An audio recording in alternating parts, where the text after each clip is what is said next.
Hi, this is William Henderson. And this is B. McGraw.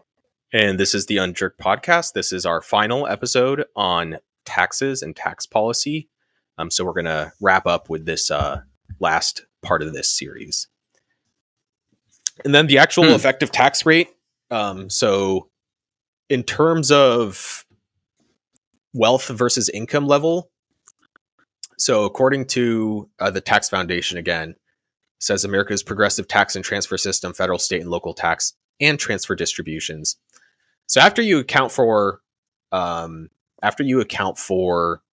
transfers, it's actually more progressive than I expected. So I'll look at where's the graph? I want to see it. So it says households' federal tax burdens are progressive, state and local are regressive before transfers. So federal taxes go up and up and up. So the wealthier you are, the higher percentage you pay, or the higher income you are, rather. State and local is the opposite, because a lot of it is based off of sales tax. Yeah. And so, poor people have more expenses. And so... Oh, that's so interesting that the bottom quartile is total higher than the second quartile. Yes. When you add it all together. Huh. So it dips down a little bit to the second quintile. Quintile, not quartile. And then it starts going up again. Oh, those are quintiles. Okay. Yes. Yeah. Huh. But then if you include transfers, because there's all sorts of social programs and, minimum, whatever the sort of basic tax deduction, etc. So there's various transfers that exist. And after you account for those, that's pretty progressive. It is progressive. Wow. The caveat here is this is based off of, and if you look at like how much does each bracket pay for, how much do people get in benefits for every dollar they pay? So the bottom 20% receive $6.17 in benefits total between state, local, and federal for every dollar they put in. The top 20% receives 11 cents for every dollar they put in. The caveat here is this does not consider capital gains income. Yes. Because essentially when you have a capital gains, that's you're essentially profiting from future income and selling the delta. So we'll talk about that later. And then this is controversial. Like when you compare states, like which states get more taxes, get more than they pay in, and then which states pay more than they get out. And the states that pay more in taxes than they get out are California, Washington, Massachusetts, New Jersey, New Hampshire, etc. So they're paying more than they get out. So does that mean they're like not using the money well, or? Well, because a lot of the money just is transfers, like Social Security and Medicare and stuff. So a lot of the money is just directly transferred to other parts of the country. And then you also have disability, Social Security also has various like disability and, those types of programs. And then the net, the states that receive more than they put in, the biggest is New Mexico. And then after that is Virginia. And that's probably just like military contracts. Oh, and then you have West Virginia, Maryland, Mississippi, Alabama, etc. Kind of ironic because a lot of the states that complain about like, the government taking our money, it's like, actually it's the other way around. Like you're getting money from the government. Yeah. That's what this graph is looking like. Yeah. So optimal tax rates, this is where it gets tricky. So it really depends on your values. So if what you care about the most is maximizing negative liberty, so negative liberty is like basically the government is not allowed to take things from you. They're not allowed to take away your freedom of speech, your freedom of XYZ. And so from that argument, you can say, well, theoretically, it should be as close to zero as possible. Yeah, because every tax would be theft in, that worldview. Yeah. And then you would say like, okay, you still need to pay taxes for the police, for courts, for national security, et cetera, to like, so you have recourse when your rights are violated. But other than that, what else do you need? And in the 1800s, that's how it was. Tax rate was below 5% of GDP. So we used to have that. The caveat is like, this is never going to happen because this is a world where we basically have no real military other than like some forts or whatever. It's a world where, if you're elderly and you have no savings, it's like, well, Gonna be to the workhouse. sewing for the rest of your life in those. Yeah, so I still need to look that up. That sounds go so to nuts. a work home and sew for the rest of your life. And then if you get sick, it's like, well, we'll do last rites for you, basically. So yeah, well, you could still theoretically have like health insurance through your employer. For elderly people, without government assistance, without elderly people are basically screwed. Yeah, like health insurance for elderly people is impossible without government assistance. Well, you would have to go back to like a pension system or something. Yeah. Well, pensions only existed for like a very short window of time in the it kind of did. US. Yeah. Yeah, because it would have been. It was basically like a post-labor rights time in like the 1950s and sometime in between the.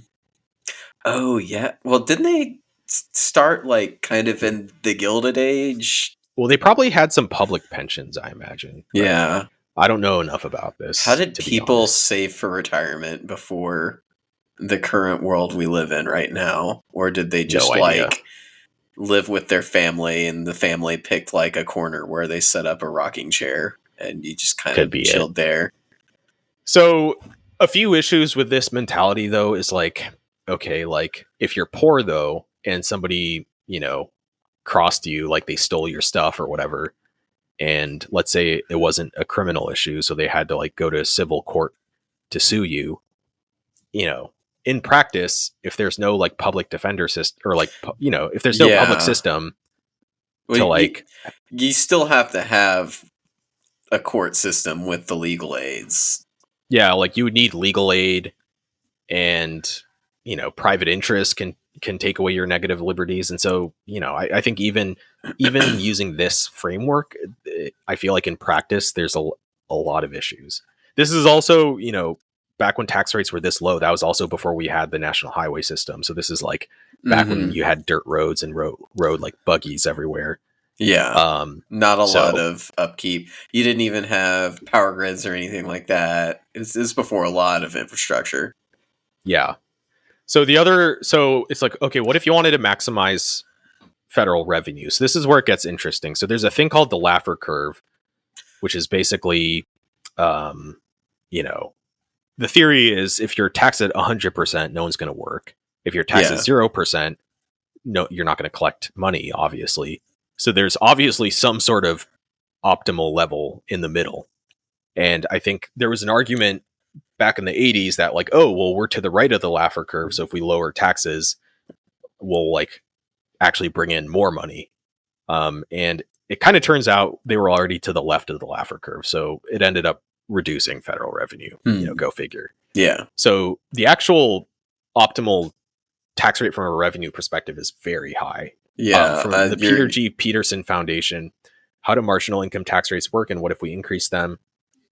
And so they looked at, so it says academics, so they're quoting another paper. It says academic economists Peter Diamond and Emmanuel Saez calculated that a 73% marginal tax rate would maximize the amount of revenues collected from those in the top bracket. Okay, so that would be the effective tax rate for the top bracket. Yeah, so the top bracket would be state sales tax plus federal tax, income tax, and payroll tax. But it wouldn't be their effective tax rate. This would be just the top bracket. Okay. So like, what is the top, so what is the top level? Because 73% tax rate of like the lower class would be a full-on rebellion. Yeah. So in the 90s, so in the 50s, you could argue, well, in the 50s, the top bracket was like 92% or whatever. Except so you could argue, as we saw, the effective tax rate was still like in the 50s. Yeah. This is not the effective tax rate. This is the marginal tax rate. Oh, okay. So yeah. So in the 50s, you could say like, oh, well, actually lowering the top rate would actually bring in more money. But once we passed the 73% threshold, like that stopped being a thing from a revenue perspective, at least. Because there's other ways of like thinking about this, not just revenue, but like that's really high. And then for capital gains, it's 33 to 47%. So the revenue maximizing capital gains tax rate with and without stepped up basis at death, which is a blog post from the Wharton School at UPenn by John Rico. But basically, the estimates are that 33% capital gains tax rate maximizes revenue, but this increases to 42% if stepped up cost basis at death was eliminated. And the reason, the sort of theoretical reason, why is the capital gains top rate lower than the top like income rate is because capital is a lot easier. It's a lot easier for capital to like flee a country versus labor. Yeah, you want to keep the capital. Yeah. In the country. That's the big argument on if you increase taxes too much, then you can't sustain growth. Which right. you can keep the. Well, that's the argument for total getting more money is that you grow the pie before you grow the slice of the pie. Right. Would that maximize growth? Yeah. So in terms of like maximizing GDP growth, so the theory is if taxes are too high, that disincentivizes investment and business. If they're too low, then people don't have access to things like unemployment insurance. So if you like, what if there were no safety net and you got fired and then you just like became homeless for the rest of your life and you're not being productive? So obviously having some sort of net that catches you and makes it easier to rebound can actually help boost productivity. So there's two opposing forces there. So this paper from the Congressional Research Service, Taxes in the Economy and Economic Analysis of the Top Tax Rates Since 1945, it says here, this analysis finds no conclusive evidence to substantiate a clear relationship between the 65-year reduction in the top statutory tax rate and economic growth. So they're saying there's no conclusive proof that lower taxes now have boosted economic growth. This other paper, okay, here it is. It's page 9, I guess. So figure 4, there's a slight positive relationship between top tax rate and labor productivity, and then with capital gains, it's kind of the opposite direction.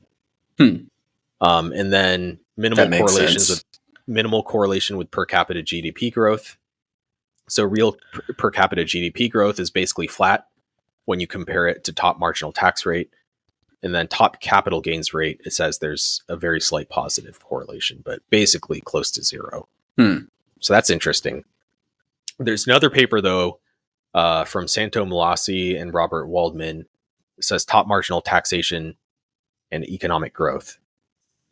And it says the point estimates of the regression suggest that the marginal effect of higher top tax rates becomes negative above a growth maximizing tax rate of around 60%.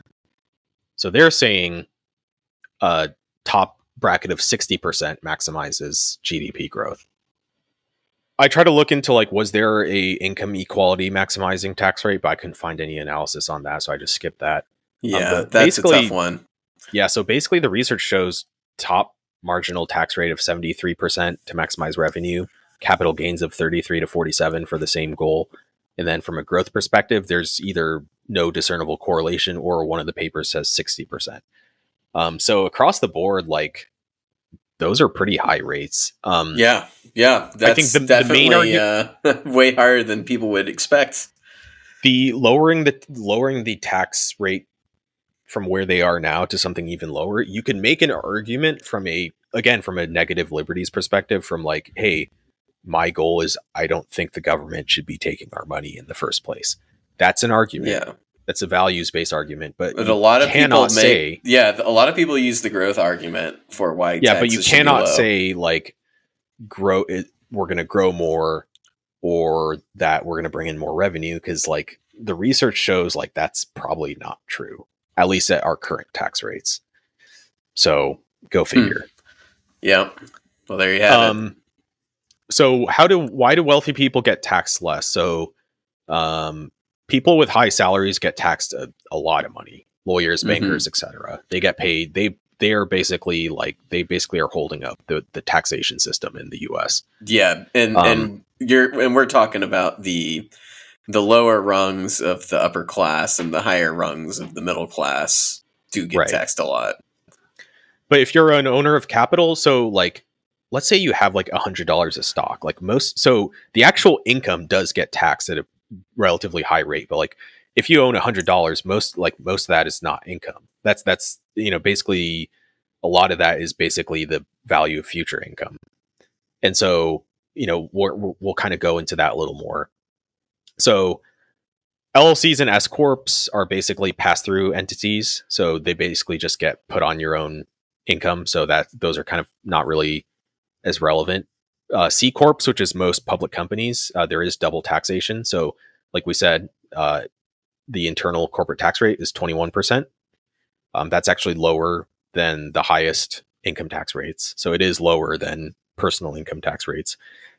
But then on top of that, any money that leaves the company is also taxed as dividends. And so most dividends are qualified dividends, so they're taxed as long-term capital gains. And others are taxed at, income tax rate, basically. And so you are double taxed. So you can get 21% off the to begin with, and then an extra up to 20% if you get dividends. But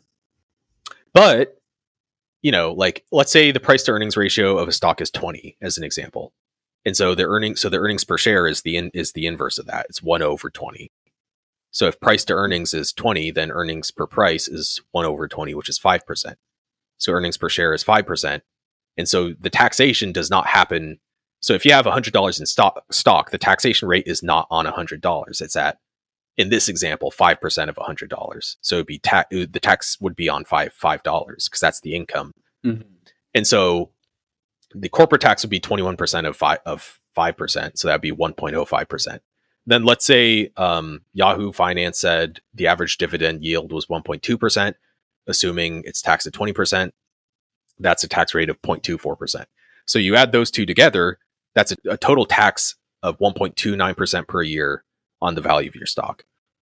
So if a wealthy person owns a ton of stock, it's not really a wealth tax because it's calculated based off the income the companies bring in, but it's effectively a type of wealth tax at about 1.29% per year. So that's that in practice. When you companies, wealthy people do pay a decent amount on corporate income, but the actual income is a small percentage of the value of the stock. And so if you have, all of your money in stock, you're only really getting taxed at 1.29% per year of that value. So that's a big reason why wealthy people get taxed less. So a few ways corporations avoid taxes. So one way is, instead of giving out dividends, they do stock buybacks. So that's a way of returning money to shareholders without technically doing a dividend. So you still have to pay the initial corporate tax, but there's no dividend tax on the back end. So that's a way to reduce. That's why companies do stock buybacks, really. And then another workaround is to reduce your bottom line income by just reinvesting most of your revenue. So Amazon has been doing that for the longest time, where the leftover money they have, they mostly funnel it into R&D and sales and marketing. Yeah, and that's one of the things that that was the idea that I remember hearing on the why certain higher taxes can increase growth, is it basically makes you do that behavior, which is very good for growth. Right. And then workaround 3 is just various offshore tax haven entities and stuff. And that's the one you don't want.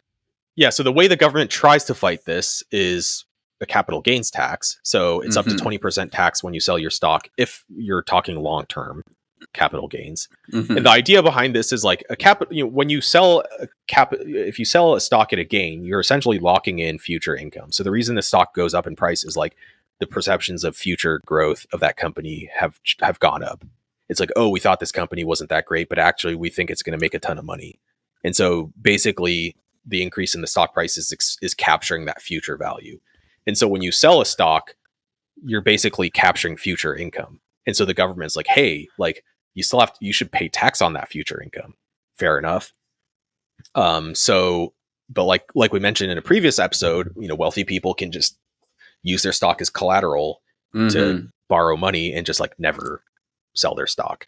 And then once they die, they pass on their stock to their children. The stock is revalued at the current market value, so they can sell the stock without paying a tax. So on the sort of on the stock side, like that's the biggest thing is like really it's all about capital gains and like how do people avoid capital gains? That's like the biggest thing, that the biggest way people avoid paying tax. On the real estate side, there's just like basically the tax code is designed to like make property owners as wealthy as possible. Yeah, well, that's what everyone votes for. Yeah, well, that's what most people want. Yeah, yeah. Most people in the U.S. are homeowners, or like most households are basically owned by at least one person who lives there. Or and also a lot of voters are aspiring homeowners, so they're like, well, yeah, I want that for myself. And also wealthier people vote at a higher rate. But like depreciate, so you can write off, depreciation can reduce your taxable real estate income. Mortgage interest is deductible. Property tax is deductible. A 1031 exchange, you can sell a house and buy a similar house within a certain period of time and pay no capital gains. There's various capital gains exclusions, long-term capital gains, et cetera, et cetera, et cetera. And so that's another way people become wealthy is basically through real estate. That basically the two ways you become very, very wealthy are through starting a company or owning stock that goes way up in price, or by having a lot of property. And basically the system's designed to like tax property owners as little as possible. There's a economic theory called Georgism that advocates for only taxing land and not taxing anything else. That's what George is. I've heard the term thrown around, but I didn't actually know what it was. Huh. So some reform ideas. So could we broaden the tax base whilst lowering tax rates? So how do you broaden the income tax base? So basically remove a lot of exclusions and deductions and stuff like that. So basically be like, hey, like be real about like how much money you're actually making, and let's just tax that. Well, would this go back to the crime episode of increasing the chance of getting caught as well? Yeah, that's part of it too. Well, that's the IRS funding part. Yeah. Oh, yep. I see you have that down there. So part of it is like, another part is reducing loopholes and deductions and stuff like that. And next is like IRS funding and enforcement. So the Congressional Budget Office has a little paper. It says the effects of increasing funding for the IRS. And basically what they found was for every dollar invested in the IRS, they collect an extra $5 to $9 of revenue from for the government. Oh, wow. Which is kind of like, it's like, yeah, the whole point of the IRS is to collect tax revenue. So like, that would make sense that. Yeah. Interesting.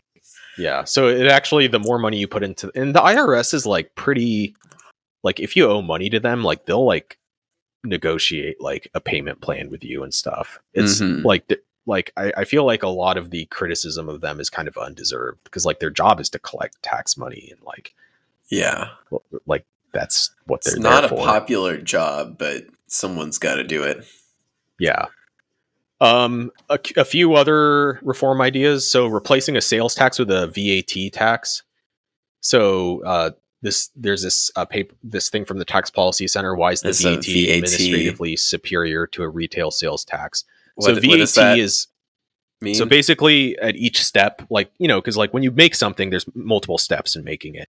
Yeah. So in each step of the process, whatever company is like doing the next step have to pay a tax on the increased value. So it's like, hey, the supplies I bought cost this much, and then I'm selling my finished good for this much.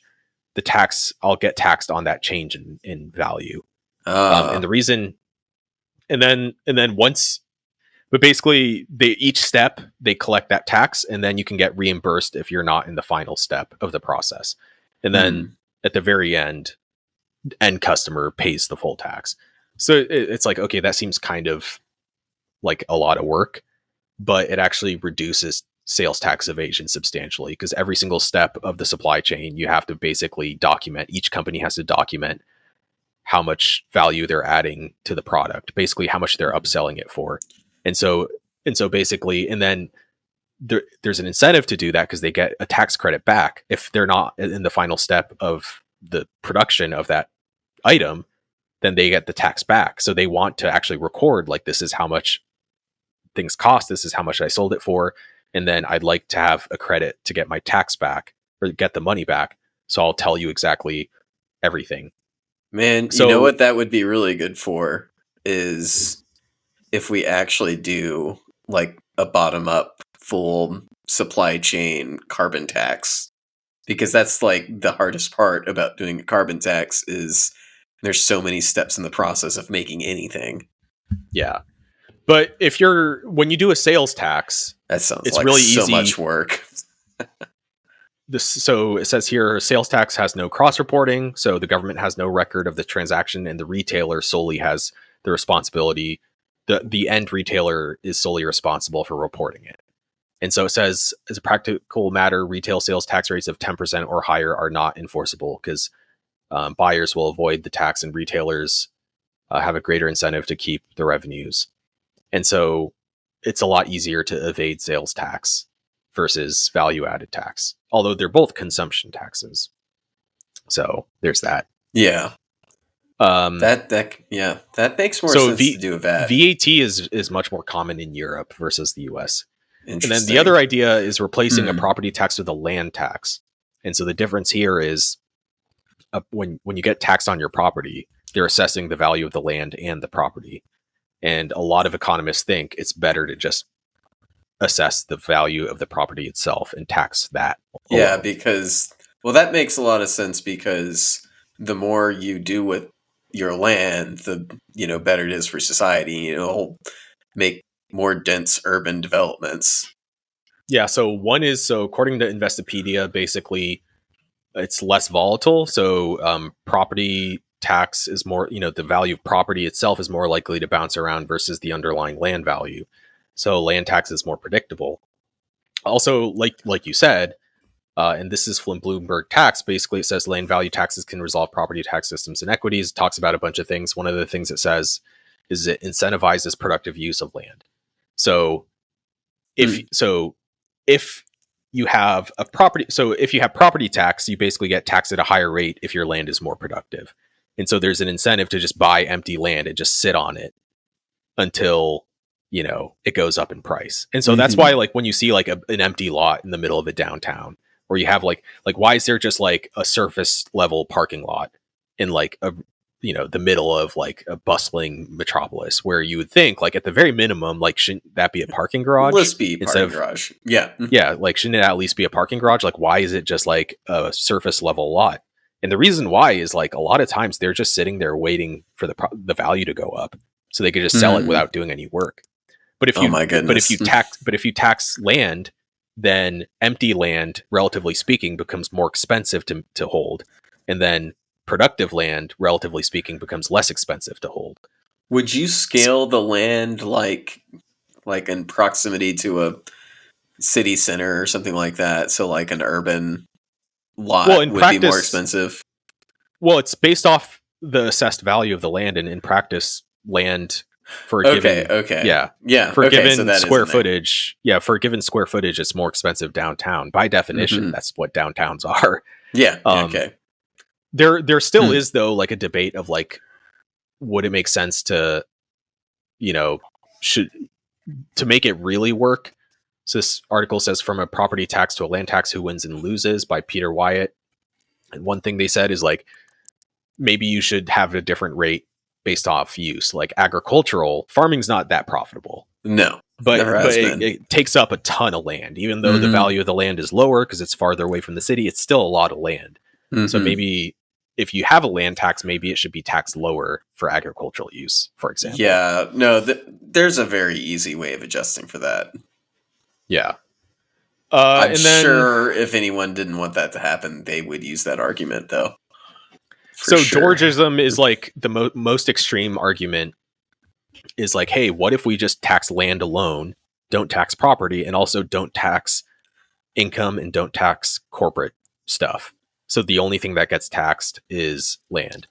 Um, I one thing you could say about Georgism is like you can do it in our current system without really changing the system. All you do is just change the marginal rates of everything.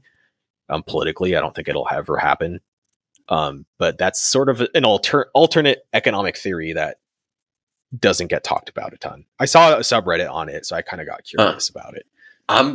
That's the second thing I'm looking up outside of elderly work camps. Yeah. So next is reduce regressive taxation and increase progressive taxation. So what taxes are regressive? So regressive means poor people pay a higher rate. So consumption taxes in general are regressive. Sales tax, VAT, tariffs, etc. The issue though is income taxes are more politically controversial. Like people don't really notice sales tax. Like nobody's like, oh crap, they raised sales tax this year. Like, I mean, people don't even like recognize the like additional whatever charge they have from just using a credit card instead of cash. Like, yeah, there's like the 2% transaction fee or whatever. Yeah, and people just kind of pretend that doesn't exist. Yeah. And so it's weird where like consumption taxes are regressive and bad for poor people, but they're also politically more feasible because people don't really complain about sales tax the way they complain about income tax. A luxury tax is a progressive consumption tax. So maybe, for like yachts and stuff like that. Yeah. The carried interest loophole. So the Peter G. Peterson Foundation talks about this. This is silly. So basically for like private equity funds, the general partners get something called carry, where let's say they make an extra, they make the limited partners, the investors, like a certain amount of money. The general partners usually get to keep 20% of that money. And the theory is like, okay, it incentivizes high performance because you get paid based off performance. But carry is taxed at long-term capital gains rate for general partners, even though that's not their money. The limited partners are the ones who put the money in. And so the general partners are making money from the limited partners. And so it's basically a form, it's not really investment income. It's basically performance-based income, but it gets taxed at like long-term capital gains rate. Why are private equity general partners getting taxed at like 20% rate? It seems dumb. So why should that exist? Capital gains rate, should it be higher? The one caveat is, will there be capital flight? Will capital leave the country if it's taxed too high? Removing step up tax basis is an obvious thing. If you die, more people are seeing that. Yeah, if you die and pass off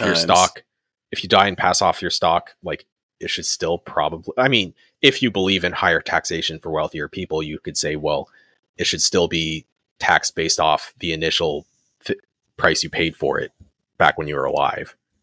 And then the alternative minimum tax, is there a way to broaden it beyond earned income? Is there a better way to capture minimum tax rate? Wealth tax I didn't talk about because I just don't think it's ever happening. Honestly, it's just too hard. It's too hard to implement because it's like the government doesn't have a database of like all the assets you own. Like they don't have a database of like every single house you have. Like all that information scattered everywhere. Like some municipality will know like what houses you have. But a lot of like when you have shell companies and things like that, a lot of that information like the government does not have access to. So it can be it would be very, very difficult to implement. Yeah, I don't know how you would do it. People are still going to want something like it. At least the people on the left. I don't know what other I think I think it makes more sense to either remove step up tax basis, or if you use your stock as collateral for a loan, maybe you should treat that as a taxable event and say like you're basically liquidating your position even though you didn't sell, and maybe you could tax that. Yeah, there's got to be something like that you can do, but because I think the big perception is that you have your top 1% rich people that are basically, dragons sitting on massive piles of wealth and not sharing it with anybody by using those tricks. Yeah. But I think those like closing the gap with capital gains, I think that's where you can really make a difference. I think wealth taxes are just not going to happen. They're just not going to happen. And I think that's probably the biggest thing. So negative externalities, I'll just kind of go through this quick. So things like a carbon tax, things like vice taxes on gambling, alcohol, minimum corporate tax, removing the cap on the social security tax. That's an obvious thing to make things more progressive. And then finally, the libertarian tax idea. So there is a libertarian theory on welfare. So Milton Friedman actually advocated for a negative income tax. I've so he heard of that one. Yeah, he's like, instead of all these convoluted programs, how about we just like have a negative income tax? So if you're below a certain threshold, you just get money back from the government.